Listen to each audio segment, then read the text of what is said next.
Hello students, solid state chapter complete हो चुका है और आज हम सॉलिड स्टेट की समरी पढ़ेंगे। ये समरी आपको बोर्ड एग्जाम, कॉम्पिटिटिव एग्जाम के बिल्कुल लास्ट मिनट प्रिपरेशन के लिए बहुत हेल्पफुल रहेगी। आप इस समरी को उस समय रिवाइज करते हैं तो सफिशिएंट होगी। सबसे पहले ठोसों के प्रकार। ठोसों को दो भागों में बांटा है, क्रिस्टलीय ठोस और अक्रिस्टलीय ठोस। क्रिस्टलीय ठोस, इनमें अवयवी कणों की नियमित व्यवस्था होती है। अक्रिस्टलीय ठोस में अवयवी कणों की अनियमित व्यवस्था होती है। क्रिस्टलीय ठोस ट्रू सॉलिड वास्तविक ठोस होते हैं, जबकि अक्रिस्टलीय ठोस अति शीतित द्रव होते हैं, आभासी ठोस माने जाते हैं। क्रिस्टलीय ठोसों का गलनांक निश्चित होता है, अक्रिस्टलीय ठोसों का गलनांक अनिश्चित होता है। क्रिस्टलीय ठोस विषमदैशिक एन आइसोट्रॉपिक होते हैं, अक्रिस्टलीय ठोस समदैशिक या आइसोट्रॉपिक होते हैं। क्रिस्टलीय ठोसों में NaCl, KCl, copper, silicon carbide और अक्रिस्टलीय ठोस में गिलास, प्लास्टिक, रबर आते हैं। इस चैप्टर में क्रिस्टलीय ठोस का ही अध्ययन करना है, हमें क्रिस्टलीय ठोसों को ही पढ़ना है। क्रिस्टलीय ठोसों को हमने आकर्षण बल के आधार पर चार भागों में बांट दिया: आयनिक क्रिस्टल, आणविक क्रिस्टल, सहसंयोजी क्रिस्टल और धात्विक क्रिस्टल। इनके अवयवी कण देखें तो आयनिक क्रिस्टल धनायन व ऋणायन से बने होते हैं। आणविक क्रिस्टल अणुओं से या समान प्रकार के परमाणुओं से। समान प्रकार के परमाणु जैसे आयोडीन है, फास्फोरस है, सल्फर भी आएगा इसी में। सहसंयोजी क्रिस्टल के अवयवी कण अधातु परमाणु होते हैं और धात्विक क्रिस्टल के अवयवी कण धातु आयन व इलेक्ट्रॉन होते हैं। इनमें जो फोर्स ऑफ अट्रैक्शन है, आकर्षण बल है, आयनिक क्रिस्टल में विद्युत आकर्षण बल होता है, आणविक क्रिस्टल में वंडर वाल आकर्षण बल पाया जाता है। सहसंयोजी क्रिस्टल में सहसंयोजी बंध होता है, जबकि धात्विक क्रिस्टल में धात्विक बंध पाया जाता है। गलनांक, आयनिक क्रिस्टल के गलनांक उच्च होते हैं, आणविक क्रिस्टल के गलनांक निम्न होते हैं, कम होते हैं। सहसंयोजी क्रिस्टल के गलनांक उच्च होते हैं क्योंकि इनमें नेटवर्क, एक जालक व्यवस्था होती है। धात्विक क्रिस्टल के गलनांक निम्न से उच्च होते हैं। निम्न से उच्च का मतलब है कि सोडियम, पोटेशियम जैसी धातुओं के कम और आयरन है, सिल्वर है, ऐसी धातुओं के गलनांक उच्च होते हैं। चालकता, आयनिक ठोस ठोस रूप में विद्युत के कुचालक होते हैं, जबकि पिघली हुई अवस्था में अथवा जलीय विलयन में सुचालक होते हैं। आणविक क्रिस्टल कुचालक होते हैं, सहसंयोजी क्रिस्टल भी कुचालक होते हैं। ग्रेफाइट इसमें अपवाद है, ग्रेफाइट विद्युत का सुचालक होता है क्योंकि इसमें स्वतंत्र इलेक्ट्रॉन पाया जाता है। धात्विक क्रिस्टल सुचालक होते हैं, स्वतंत्र इलेक्ट्रॉन के कारण इनमें आसानी से धारा का प्रवाह होता है। आयनिक क्रिस्टल के उदाहरण sodium chloride, potassium chloride, zinc sulphide, calcium fluoride. आणविक क्रिस्टल के उदाहरण है वर्क, शुष्क वर्क, ठोस कार्बन डाइऑक्साइड, आयोडीन, फास्फोरस। सहसंयोजी क्रिस्टल के उदाहरण diamond, silicon carbide, silica SiO2, silicon dioxide, aluminium nitride. Silicon carbide को कार्बोरेंडम भी कहते हैं। धात्विक क्रिस्टल में अधिकांश सभी धातुएं आ जाती हैं, कॉपर, सिल्वर, एल्यूमिनियम, आयरन। तो इस तरह से ये ठोसों का वर्गीकरण और क्रिस्टलीय ठोसों के प्रकार। अब कुछ परिभाषाएं जो इस चैप्टर में हमें बार बार जरूरत पड़ेगी। क्रिस्टल जालक, अवयवी कणों की त्रिविम में नियमित व्यवस्था। जो कण है वो त्रिविम क्षेत्र में नियमित रूप से व्यवस्थित होते हैं। इकाई कोशिका किसी भी क्रिस्टल जालक का त्रिविम में वह सबसे छोटा भाग जिसकी पुनरावृत्ति से क्रिस्टल का निर्माण होता है। समन्वय संख्या किसी परमाणु के निकटतम पड़ोसी परमाणुओं की संख्या, नियरेस्ट नेबर, निकटतम पड़ोसी परमाणुओं की संख्या क्या कहलाती है? समन्वय संख्या। त्रिज्या अनुपात आयनिक क्रिस्टल के लिए निकालते हैं। धन आयन व ऋण आयन की त्रिज्या के अनुपात को त्रिज्या अनुपात कहते हैं। त्रिज्या अनुपात R positive upon R negative. इसके बाद अब आते हैं कि इकाई कोशिकाएं कितने प्रकार की होती हैं। इकाई कोशिकाएं कितने प्रकार की होती हैं? इकाई कोशिकाएं 4 प्रकार की होती हैं।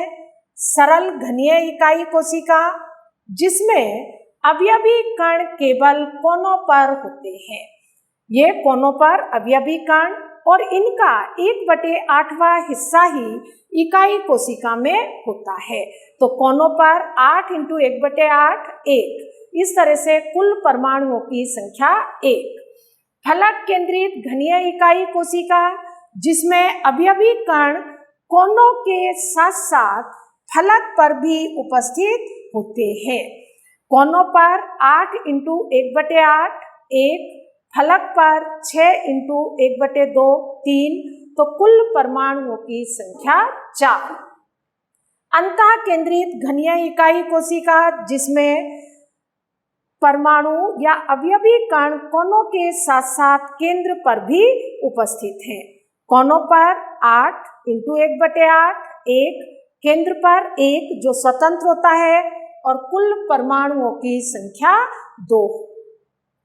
अंत्य केंद्रित इकाई कोशिका ECC, जिसमें अवयवी कण कोनों के साथ साथ 2 अवयवी कण आमने सामने के फलक पर उपस्थित होते हैं।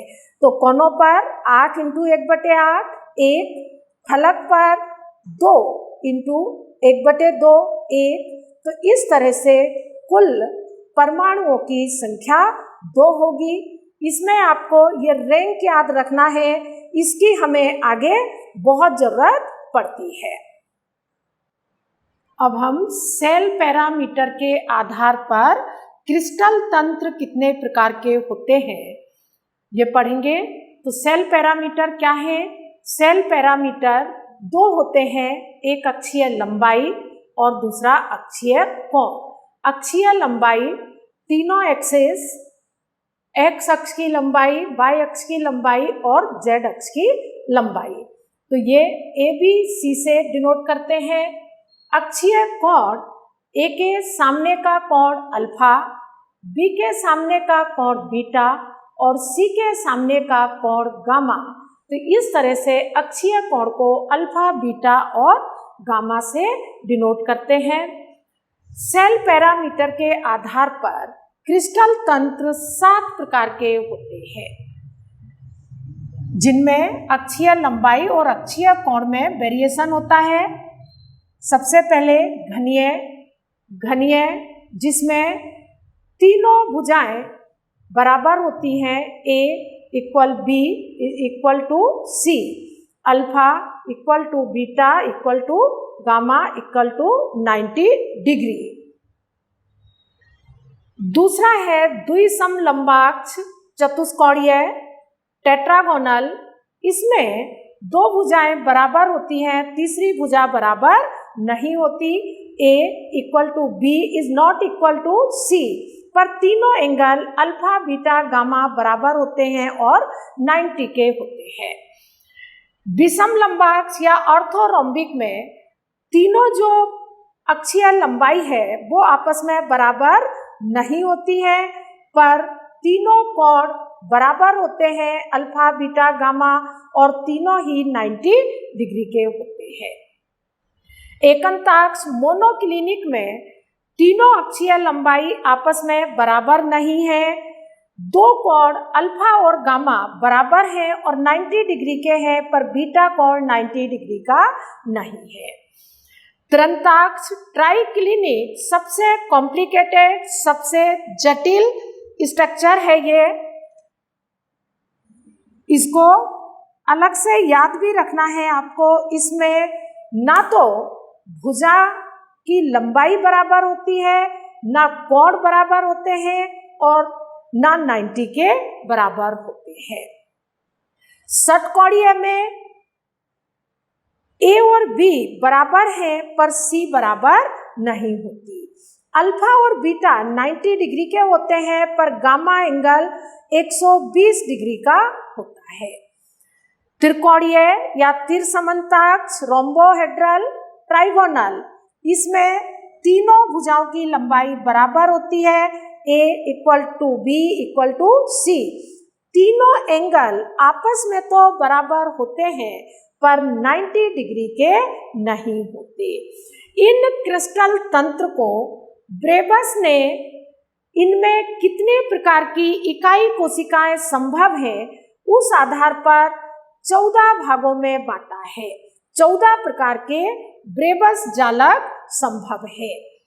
घनीय में तीनों प्रकार की कोशिकाएं, इकाई कोशिकाएं संभव है। सरल कोशिका, SC, FCC, face centred cell, BCC, body centred cell.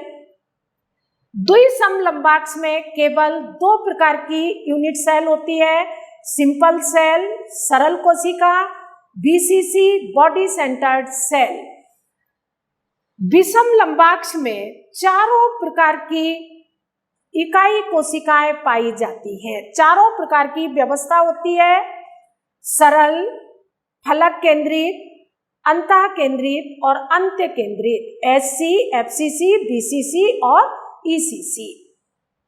एकंताक्ष में 2 प्रकार की होती है, सिंपल सेल और एंड सेंटर्ड सेल, सरल कोशिका और अंत्य केंद्रित कोशिका।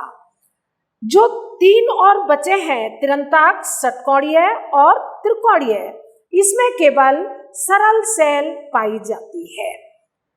एक एक प्रकार की व्यवस्था ही होती है। यदि हम ध्यान से देखें तो इस ब्रेबस जालक में जो हमने 7 प्रकार के तंत्र पढ़े हैं, उनमें सभी में सरल कोशिका पाई जाती है। मतलब सरल कोशिका 7 प्रकार के तंत्र में होती है और विषम लंबाक्ष में 4 प्रकार की कोशिकाएं पाई जाती है। तो इस तरह से ये वेरिएशन आपको याद रखना है टेबल के माध्यम से।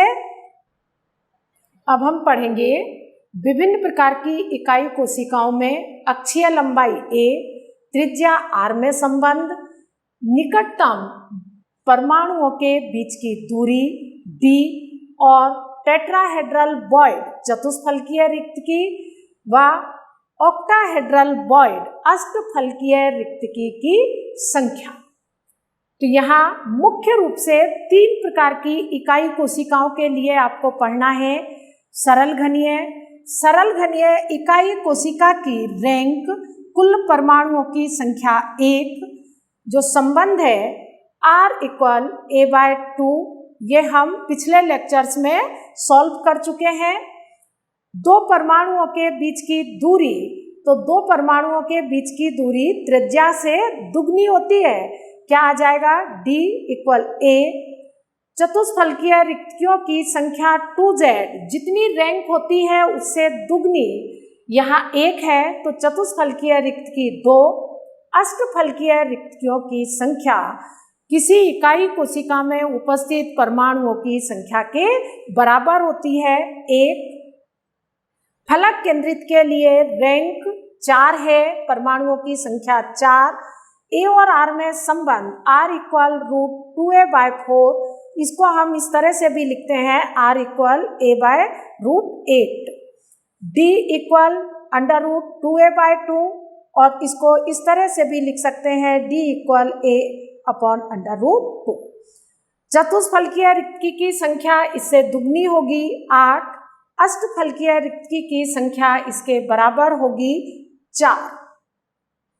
अंतः केंद्रित इकाई कोशिका के लिए परमाणुओं की संख्या 2, R और A में संबंध R इक्वल √3a/4, डिस्टेंस दो परमाणुओं के बीच की दूरी, डिस्टेंस D इक्वल √3a/2, चतुष्फलकीय रिक्तियों की संख्या इससे दुगनी होगी 4 और अष्टफलकीय रिक्तियों की संख्या परमाणुओं की संख्या के बराबर होगी 2।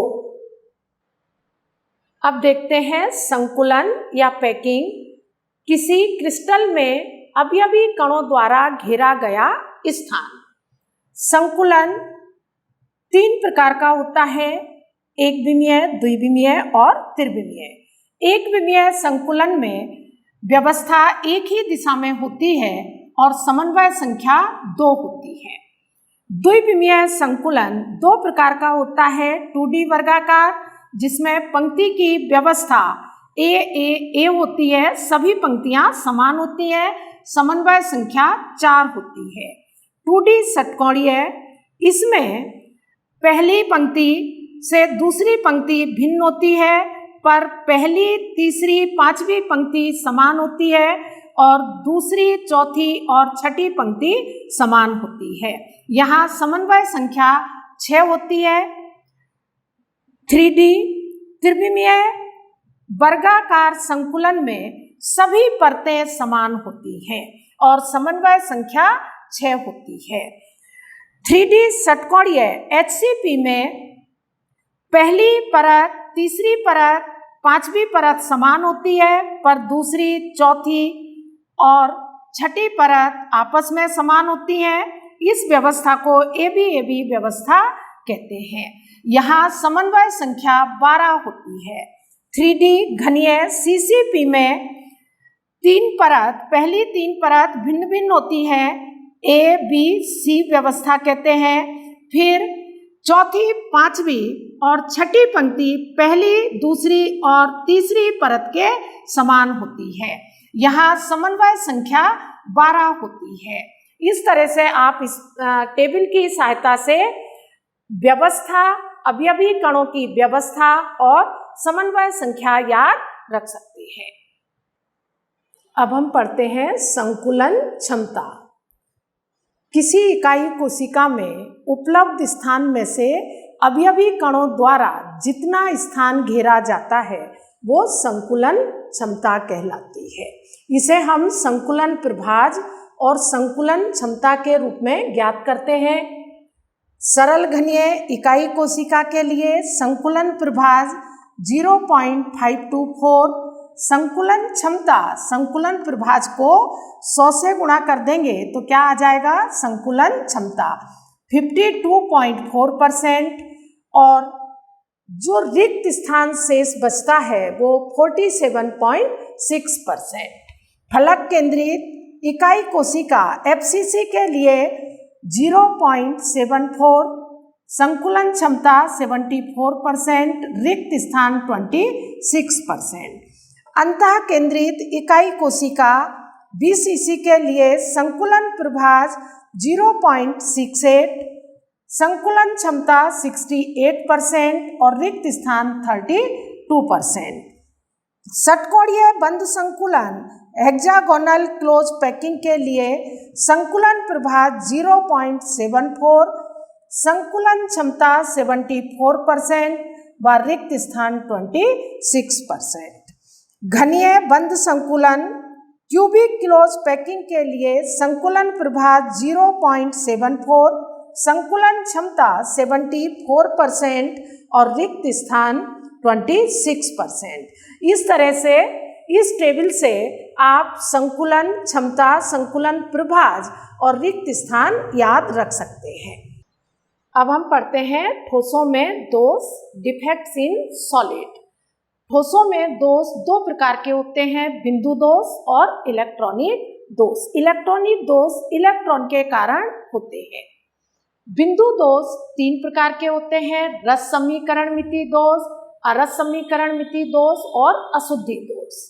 रस समीकरण मिति दोष जिनमें धन आयन और ऋण आयन का अनुपात स्थिर होता है, रस समीकरण मिति दोष होते हैं। ये अनायनिक क्रिस्टल में भी पाए जाते हैं और आयनिक क्रिस्टल में भी पाए जाते हैं। अनायनिक क्रिस्टल में दो प्रकार से उत्पन्न होते हैं, रिक्तकी दोष और अंतराकाशी दोष, जबकि आयनिक क्रिस्टल में दो प्रकार के रस समीकरण मिति दोष होते हैं, शॉटकी दोष और फ्रेंकल दोष। ये दोनों दोष आपको अच्छे से याद रखना है, इनसे ही क्वेश्चन आते हैं। शॉटकी दोष, इनमें धन आयन व ऋण आयन का स्थान रिक्त होता है। फ्रेंकल दोष में धन आयन रिक्तकी में आ जाता है। शॉटकी दोष में घनत्व कम हो जाता है, फ्रेंकल दोष में घनत्व पर कोई प्रभाव नहीं पड़ता, अपरिवर्तित रहता है। समन्वय संख्या शॉटकी दोष में उच्च होती है, फ्रेंकल दोष में निम्न होती है। शॉटकी दोष में धन आयन का आकार ऋण आयन के आकार के लगभग बराबर होता है, जबकि फ्रेंकल दोष में धन आयन का आकार ऋण आयन की तुलना में बहुत छोटा होता है। शॉटकी दोष के उदाहरण हैं sodium chloride, potassium chloride, caesium chloride. Frenkel दोष में सिल्वर के हैलाइड आते हैं, silver chloride, silver iodide, zinc sulphide. AgBr silver bromide में दोनों प्रकार के दोष पाए जाते हैं। अब हम आते हैं अरस समीकरण मिति दोष, ऐसे दोष जिसमें धनायन व ऋण आयन का अनुपात स्थिर नहीं होता, बदल जाता है। दो प्रकार के होते हैं, धातु आधिक्य और धातु न्यून दोष। धातु आधिक्य दोष दो प्रकार से उत्पन्न किए जा सकते हैं, एक ऋण आयन रिक्तकी द्वारा और दूसरा अतिरिक्त धन आयन द्वारा। यहाँ ऋण आयन रिक्तकी द्वारा एक महत्वपूर्ण परिवर्तन होता है धातु आधिक्य दोष में, और उसे हम अतिरिक्त इलेक्ट्रॉन होने के कारण एफ केंद्र कहते हैं। क्या कहते हैं? एफ केंद्र। धातु न्यून दोष धन आयन रिक्तकी द्वारा उत्पन्न होता है। तीसरे हैं अशुद्धि दोष। अशुद्धि दोष आयनिक क्रिस्टल में भी होते हैं और सहसंयोजी क्रिस्टल में भी होते हैं। आयनिक क्रिस्टल में दो प्रकार से उत्पन्न किए जा सकते हैं, समान आवेश युक्त अशुद्धि मिलाने पर, जैसे सोडियम क्लोराइड में पोटेशियम क्लोराइड की अशुद्धि मिला दी जाए, और असमान आवेश युक्त अशुद्धि मिलाने पर, जैसे सोडियम क्लोराइड में कैल्शियम क्लोराइड की अशुद्धि मिलाने पर। सहसंयोजी क्रिस्टल में भी दो प्रकार से अशुद्धि दोष उत्पन्न होते हैं, न्यून इलेक्ट्रॉन युक्त अशुद्धि मिलाने पर। न्यून इलेक्ट्रॉन युक्त मतलब जिसके बाह्यतम कोश में इलेक्ट्रॉन की संख्या कम हो। इससे पी प्रकार के अर्धचालक बनते हैं जो धनात्मक छिद्र के कारण उत्पन्न होते हैं। समूह 14 के तत्वों में समूह 13 के तत्वों की अशुद्धि मिलाने पर पी प्रकार के अर्धचालक बनते हैं। सिलिकॉन में बोरॉन की अशुद्धि मिला दी जाए तो पी प्रकार के अर्धचालक उत्पन्न होंगे। अधिक इलेक्ट्रॉन युक्त अशुद्धि जिसके बाह्यतम कोश में इलेक्ट्रॉन की संख्या अधिक हो।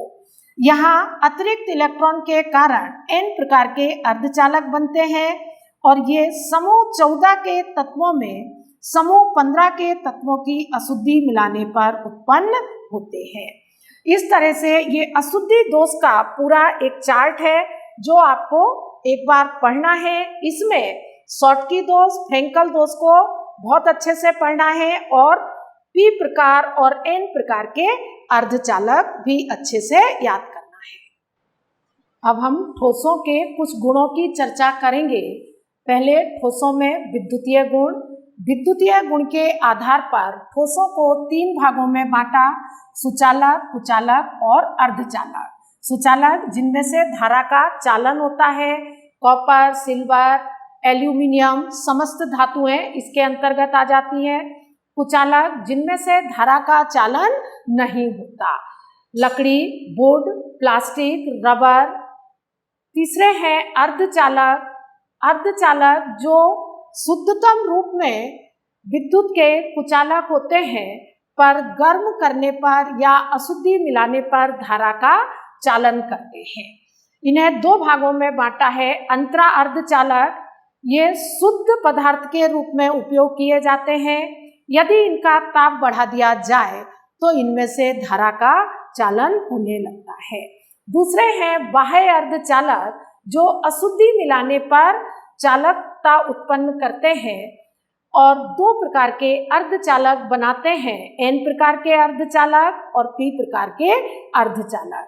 एन प्रकार के अर्धचालक जैसे सिलिकॉन में यदि बोरॉन की अशुद्धि मिलाई जाए तो एन प्रकार के अर्धचालक उत्पन्न होते हैं, और पी प्रकार के अर्धचालक यदि सिलिकॉन में आर्सेनिक की अशुद्धि मिलाई जाए तो पी प्रकार के अर्धचालक उत्पन्न होते हैं।